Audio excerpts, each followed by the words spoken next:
Husband যখন বাসার কাজে হেল্প করে তখন কিন্তু অনেক ভালো লাগে, নিজেকে অনেক লাকি মনে হয়। আর আজকে তো আমার হাজবেন্ড অনেক কঠিন একটা কাজে আমাকে হেল্প করেছে। এইসব নিয়েই থাকছে আজকে ভিডিও। হ্যালো এভরিওয়ান, আসসালামু আলাইকুম, this is me Tanima. Welcome back to my another video.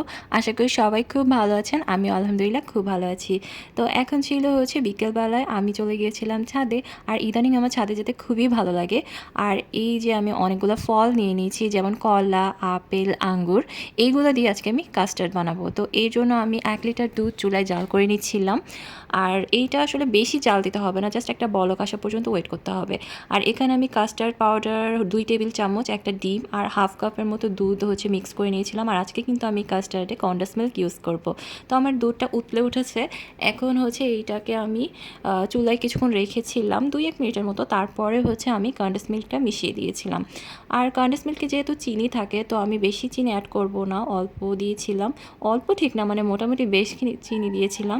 আর আমি আসলে মিষ্টি কাস্টার্ডটাই বেশি পছন্দ করি। আপনারা চাইলে চিনিটা একেবারে স্কিপও করতে পারেন, কারণ ফ্রুটসে তো অনেক মিষ্টি থাকেই।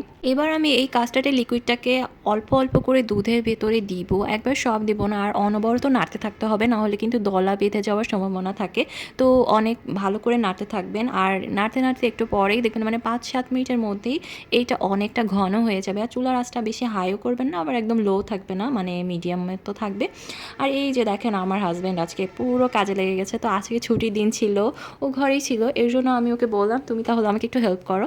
তো এই যে ফ্রুটসগুলো দিলাম, আর সে খুব সুন্দর করে ফ্রুটস কাটছিল। বাট আমার খুবই ভয় লাগছিল যে ওর হাতটা যেন না কেটে যায়। তো আমার আম্মু ওর পাশে বসে বসে দেখছিল, আমরা দুজনই খুব ভয় পাচ্ছিলাম। বাট আমি আসলে আমার শাশুড়ি আম্মুর কাছ থেকে শুনেছিলাম যে যখন করোনা টাইম ছিল তখন নাকি বাসায় সার্ভেন্ট ছিল না, আর ও অনেক ভেজিটেবল এভাবে কেটে দিত। তো এভাবেই সবাই ঘরের কাজে হেল্প করতো। তো এভাবে ছেলেরা ঘরের কাজে হেল্প করতে কিন্তু বেশ ভালোই লাগে, তাই না? তো ফ্রুটসগুলো সে খুবই সুন্দরভাবে কাটছিল, মানে এত সুন্দর, আমার তো মনে হয় আমিও এত সুন্দর করে কাটতে পারি না।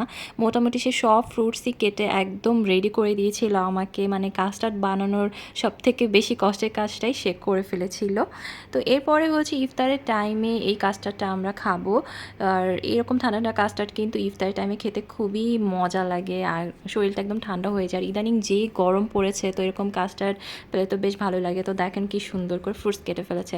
আর এখন আমি কাস্টার্ডের মধ্যে এভাবে একে একে কলা, তারপরে আপেল, আর এর লাস্টে হচ্ছে একদম উপর দিয়ে আঙ্গুরগুলো দিয়ে দিব। আর এটা জাস্ট খাওয়ার সময় একটু মিক্সড করে নিলে হবে। আর কাস্টার্ডটা খুবই মজা হয়েছিল, আপনারা অবশ্যই কিন্তু এটা ট্রাই করবেন।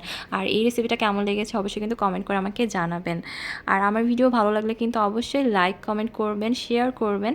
আর আমাকে ভালো লাগলে কিন্তু অবশ্যই চ্যানেলটাতে সাবস্ক্রাইব করে দেবেন, ওকে? তারপর আমি কিছু স্যান্ডউইচ বানিয়ে নিয়েছিলাম। আর আজকে আসলে ওই রকম কোনো ভাজাপুরি করিনি, কারণ আজকে অন্যান্য খাবার ছিল, যেমন কাস্টার্ড ছিল, তারপরে তেহারি ছিল, বিফ তেহারি, আর এই যে সাসলিক ছিল, চিকেন কাবাব ছিল।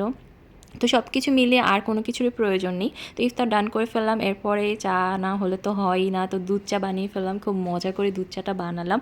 আসলে ইফতারের পরই খাইনি, কিছুক্ষণ রেস্ট নিয়ে তারপরে খেয়েছি, কারণ ইফতারের পরে তো কিছুই খাওয়া যায় না, একদম অবস্থা খারাপ লাগে, মানে একদম টায়ার্ডনেস চলে আসে শরীরে। তো একটু রেস্ট নিয়ে নিয়েছিলাম, তারপরে চাটা খেয়ে একদম মাথাটা ঠান্ডা হয়ে গেল।